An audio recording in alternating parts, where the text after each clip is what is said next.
성경 말씀 보겠습니다. 성경 말씀 요한복음 1장 14절 말씀입니다. 요한복음 1장 14절 말씀 우리 다 같이 합독하도록 하겠습니다. 말씀이 육신이 되어 우리 가운데 거하심에 우리가 그의 영광을 보니 아버지의 독생자의 영광이요 은혜와 진리가 충만하더라. 아멘.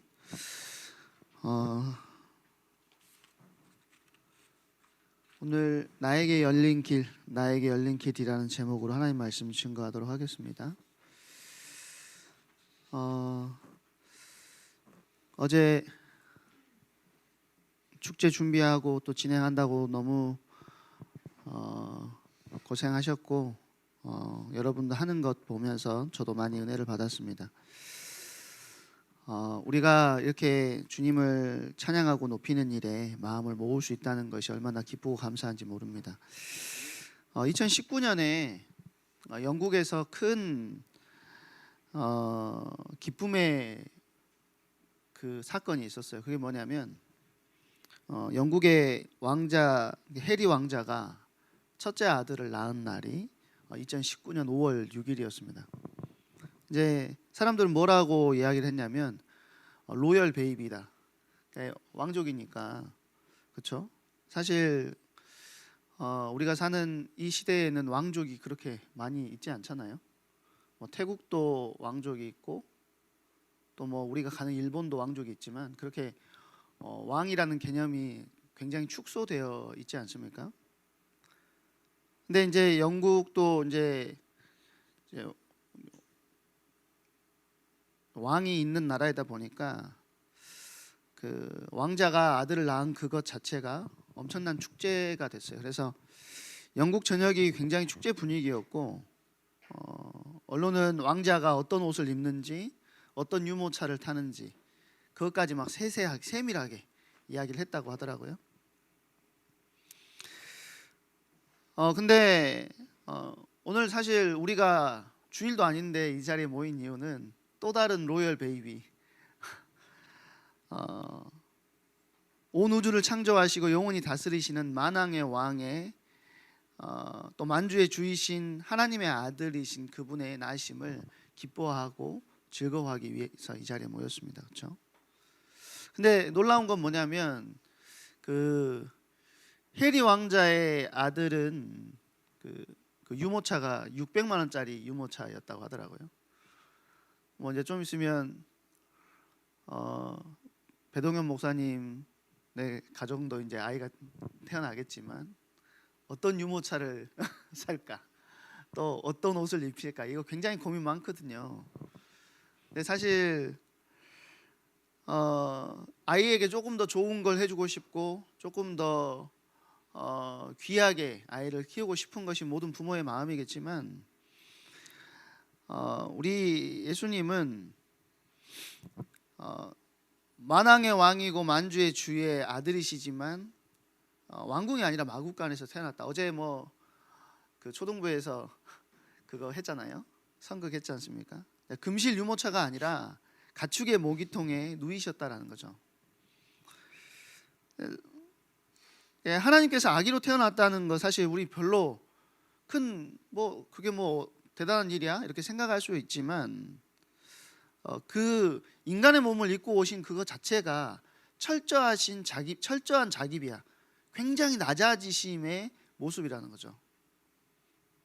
그리고 그 낮아지셨다는 것은 우리에게 사실 굉장한 은혜와 감동을 주는 포인트가 될 수 있습니다. 나중에 이제 말씀드리겠지만 빌립보서 2장 6절에서 7절에 보니까 뭐라고 이야기하냐면 그는 근본 하나님의 본체시나 하나님과 동등됨을 취할 것으로 여기지 아니하시고 오히려 자기를 비워 종의 형체를 가지사 사람들과 같이 되셨다라고 성경은 이야기합니다. 그러니까 사실 이 세상에 어떤 왕도 낮아지지 않았죠. 그런데 예수님은 그렇게 낮아지심으로 우리에게 그 낮아지심이 우리를 찾아오셨다의 개념이 아니라 오늘 제목처럼 우리에게 하나님께 나아갈 수 있는 길을 열어주신 낮아지심이었다는 사실을 기억해야 됩니다. 예수님께서 태어나신 때는 굉장히 역설적인 시기예요. 왜냐하면 그 시기는 로마 황제 아우구스투스가 세상을 지배하고 있을 때고, 이스라엘은 이제 오랜 포로 생활이 끝난다 싶었는데 다시 로마의 식민지가 돼 있는 그런 상황이었어요. 그러니까 하나님께서 왕 중에 왕이신 아들을 보낸 시점이 이스라엘이 가장 낮고 약한 시기였다라는 것을 우리는 알 수 있죠. 사람이라면 사실 권세와 영향력이 있는 왕궁에 구주를 보내는 것이 당연하다라고 생각하지만, 하나님은 가장 낮은 그리고 가장 연약한 자리를 택하셨다라는 거예요. 고린도전서 1장 27절에 보니까 이는 세상에 대하여 지혜 있는 자를 부끄럽게 하려 하시며 강한 것을 부끄럽게 하려 하심이라. 오히려 하나님께서 가장 낮은 자리에 보내신 이유는 지혜 있는 자, 강한 자를 부끄럽게 하시기 위함이었다라고 이야기해요. 심지어 육신의 아버지 요셉은 목수였고 마리아는 이름 없는 시골의 젊은 그런 여인인 겁니다. 그렇지만 하나님은 이 두 사람을 통해서 온 인류의 구주가 되시는 예수 그리스도를 보내셨다라는 것이죠. 성경은 이렇게 이야기합니다. 누가복음 2장 6절 7절에 보니까 그때에 해산할 날이 차서 첫 아들을 낳아 강보로 싸서 구유에 누웠으니 이는 여관에 있을 곳이 없음이로라. 그러니까 여관도 없게 만드셨다는 거예요. 가장 낮은 자리에서 태어나게 하셨다는 거죠. 구유는 우리가 잘 알다시피 마구간의 먹이통입니다. 먹이통. 그러니까 세상에서 가장 낮은 자리, 냄새나고 따뜻하지도 않고 아무도 주목하지 않는 그런 자리에서 영원한 생명을 세상 가운데 보내셨다는 것이죠. 이게 그냥 가난하게 태어나셨어 이런 수준이 아니라 하나님께서 인간 속으로 들어오신 사건, 성육신의 신비가 바로 그 속에 담겨 있다는 겁니다. 오늘 요한복음은 뭐라고 이야기했죠? 말씀이 육신이 되어 우리 가운데 거하시며 우리가 그의 영광을 보니 아버지의 독생자의 영광이요 은혜와 진리가 충만하더라. 그러니까 육신이 되셨다는 말은 하나님께서 우리가 겪고 있는 아픔과 슬픔, 또 눈물, 배고픔을 다 실제로 경험하시러 이 땅에 오셨다는 것이죠. 우리는 밥 안 먹으면 배고프잖아. 이게 그런 단어가 있더라고요. 행그리라고 여러분 들어봤어요? 행그리? 행그리가 뭐냐면 헝그리해서 앵그리 하게 되면 행그리라고 한대요. 배가 고프면 화가 나는 거예요. 잘 보면 그 주변에 있는 사람들을 잘 보면 별거 아닌데 화를 내고 있어요. 그러면 입에다 뭘 집어넣어 주잖아요. 그러면 이게 화를 안 내고 갑자기 얘가 온순해져요. 옛날에 저도 한번 그런 적이 있어요. 전도사 때 제가 막 운전을 하면서 막 화를 내니까 옆에 고3 아이가, 여자아이가 앉아 있었는데 제 입에다 막 김밥을 막 쳐 집어넣어 주는 거예요. 야, 왜 그래? 그랬더니 전도사님 배고파서 화난 것 같아요. 근데 사실 우리는 배만 고파도 화가 나는 거죠. 근데 하나님께서 지금 우리의 그런 것들을 모두 체험하고 하시는 그런 낮은 자리로 내려오셨다라는 것입니다. 우리의 현실 속으로 직접 들어오셨다라는 거예요. 야, 너네 잘해봐. 멀리서 보시면서 야, 이것도 못하냐? 이렇게 하시는 것이 아니라 우리의 삶 속으로, 우리의 현실 속으로 직접 들어오셔서 우리의 연약함을 실제로 확인하시고 체험하셨다라는 것이죠. 그러면서 이사야 7장 14절에 뭐라고 이야기하죠? 보라, 처녀가 잉태하여 아들을 낳을 것이요 그의 이름을 임마누엘이라 하리라. 임마누엘, 여러분 아시다시피 하나님이 우리와 함께 계신다는 말이잖아요. 그러니까 그 말은 하나님이 인간의 낮은 자리로 내려오셨다는 선언이에요. 또 미가 선지자는 예수님이 태어나실 장소까지 이렇게 예언했어요. 미가서 5장 2절에 보니까 베들레헴 에브라다야, 너는 유다 족속 중에 작을지라도 이스라엘을 다스릴 자가 내게서 내게로 나올 것이라. 그러니까 이스라엘의 가장 작은 동네 베들레헴. 저번에 말하지 않았나요? 베들레헴 이름 자체가 무슨 이름이라 했죠? 이름 뜻 자체가 베들레헴이라고 되어 있는데 벳레헴입니다. 그러니까 떡의 집이에요. 그런데 성경은 예수님을 어떻게 이야기하죠? 생명의 떡이라고 이야기를 하거든요. 그러니까 떡집에 생명의 떡이 오셨어요. 근데 생명의 떡 되신 그분이 떡집에 오셔서 우리의 모든 사정을 아시고 우리의 모든 상황을 확인하시고 우리의 약함을 직접 보셨다는 거예요.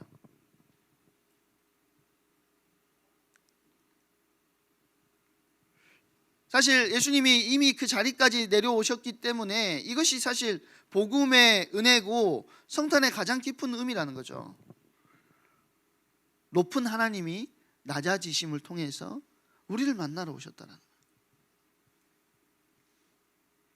성탄은 단지 예수님이 태어난 날이 아니라 하나님께로 가는 새로운 길이 열린 날입니다. 오늘 우리에게 열린 길이 어떤 길이냐? 요한복음 14장 6절에 보니까 내가 곧 길이요 진리요 생명이니 나로 말미암지 않고는 아버지께로 올 자가 없느니라 라고 이야기합니다. 이 한 구절이 성탄의 의미를 완전히 요약한다는 거예요. 예수님은 우리에게 올바른 길을 가르쳐 주시려고 오신 분이 아니라 그분 자체가 길이었다는 거예요. 길. 하나님께 나아가는 유일한 길, 죽음에서 생명으로 나아가는 길, 죄와 어둠에서 빛으로 나아가는 길로 이 땅에 오셨다라는 것이죠. 원래는 열려 있었는데 그 길이 닫혀버렸다라는 거예요. 성경은 처음부터 인간이 하나님과 함께 걸었다라고 이야기를 합니다. 창세기 3장 8절에 보니까요, 에덴 동산에서 하나님과 사람은 함께 걸으면서 교제했어요. 그런데 그 교제가 우리가 잘 알다시피 죄로 인해서 끊어졌다라는 거죠. 아담과 하와는 에덴에서 쫓겨나가지고 하나님의 임재가 있는 길, 그러니까 생명나무의 길이 가로막혔다라는 것이죠. 창세기 3장 24절에 보니까 뭐라고 이야기합니까? 그 사람을 쫓아내시고 에덴 동산 동쪽의 그룹들과 두루 도는 불칼을 두어 생명나무의 길을 지키게 하시니라.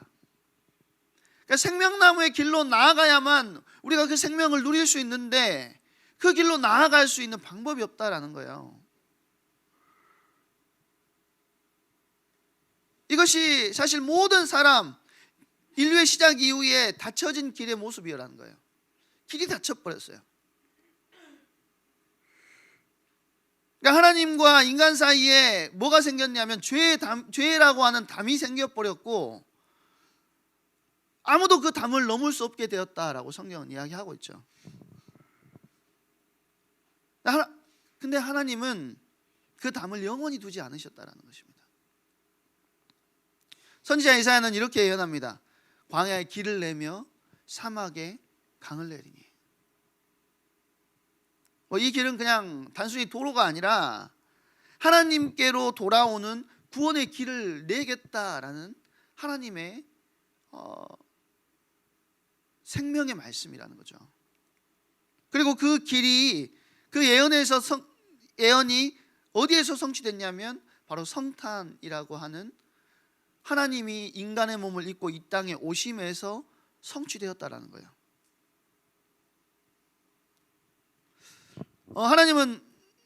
예수님은 하나님과 인간 사이에 막혀있는 그 가로막힌 길, 우리가 생명나무로 나아갈 수 없는 막혀있는 그 길을, 죄로 막혀있는 그 길을, 그 막힌 담을 허무셨어요. 에베소서 2장 14절에 보니까 뭐라고 하죠? 그는 우리의 화평이시니라. 둘로 하나를 만드사 중간에 막힌 담을 자기 육체로 하시고, 자기의 육신을 내어주심으로써 하나님과 인간 사이에 죄로 막혀있는 그 담을 완전히 허물어 주셨다는 것이죠. 그리고 십자가에서 자신의 몸을 찢으심으로써 하나님께로 가는 지성소의 길을 우리 가운데 다시 열어주셨다라는 거예요. 예수님께서 십자가에 달려서 죽으실 때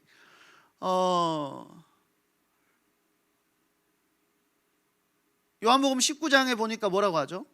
예수님께서 십자가에서 다 이루었다라고 하시잖아요. 다 이루었다라고 하실 그때에 성전에서는 어떤 일이 벌어졌냐면 성소와 지성소를 나누고 있었던 휘장이 아래에서부터 위로 찢어진 것이 아니고 위에서부터 아래로 찢어졌다라고 성경은 이야기합니다. 휘장이 위에서부터 아래로 찢어졌는데 이 휘장은 뭘 의미하냐면 사실은 인간의 상태를 이야기하는 거예요. 하나님께 나아갈 수 없는 인간의 상태, 하나님께 나아갈 수 없는 인간의 연약함의 모습을 이야기하는 것이죠. 그런데 그것을 위에서부터 아래로 찢어서 이제 하나님께 나아갈 수 있도록 만들어 주셨다라는 것입니다.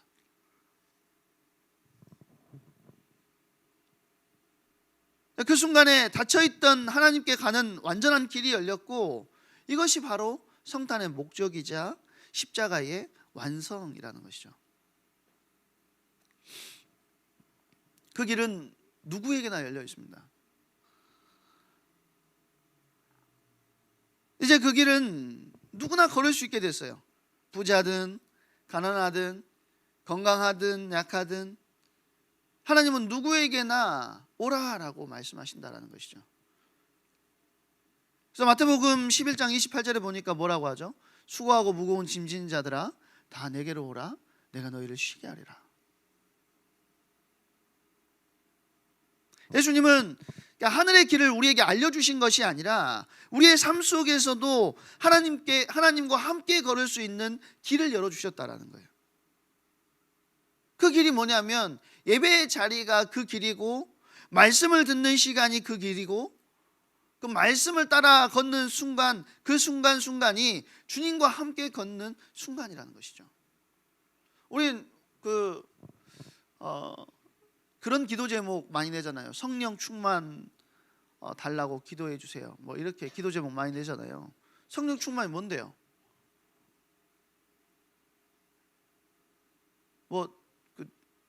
내 안에 갑자기 I got the power 해가지고 막 파워가 생기고 그런 게 성령 충만이에요? 성령 충만이 뭔데? 하나님의 영이 충만해지는 게 뭔데요, 여러분?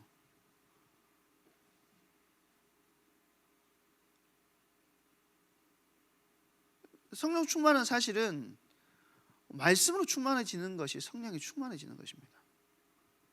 그리고 그 말씀에 사로잡힌 바 되어 있는 시간이 성령으로 충만하게 되는 거예요. 그래서 최고야 준목님이나 고등부에서 저도 계속해서 말씀 묵상과 말씀을 계속해서 여러분들이 가져야 된다고 하는 이유는 그것이 성령 충만의 길이고 주님과 함께하는 길이고 주님의 은혜를 누리는 길이기 때문이라는 거예요. 근데 그 길을 예배의 자리를 통하여서 하나님께서 이뤄 놓으시고 만들어 가셨다는 것이죠. 예수님이 우리와 함께 하시기 때문에, 임마누엘 하시기 때문에 이 길을 걷는 것이 더 이상 힘들고 어렵지 않고 주님과 함께 걷는 길이 된다는 것이죠.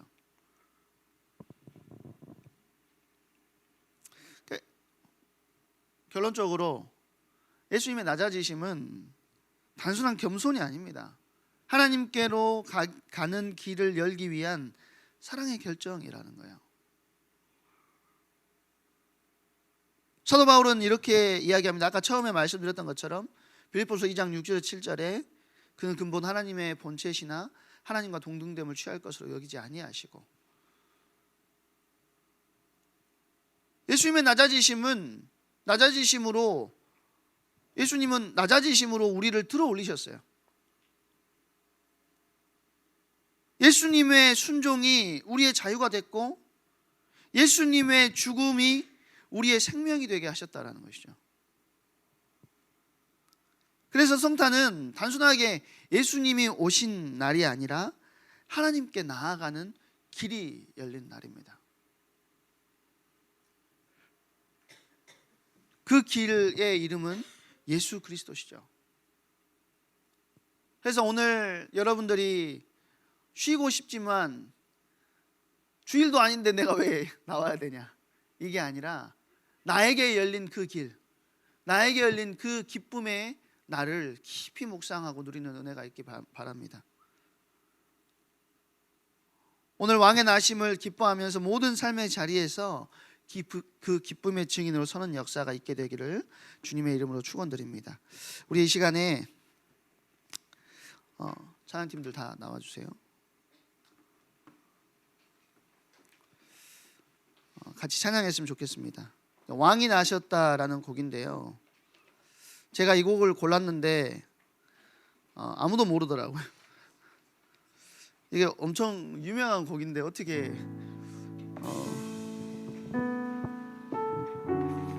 그래서 여러분들한테도 생소하겠다라는 생각을 했습니다. 그렇지만 그 생소함이 왕의 나심의 기쁨을 표현하는 그런 최고의 시간이 되기를 소망합니다. 이 시간에 준비하신 예물 드리면서 왕이 나셨다 우리 찬양하도록 하겠습니다.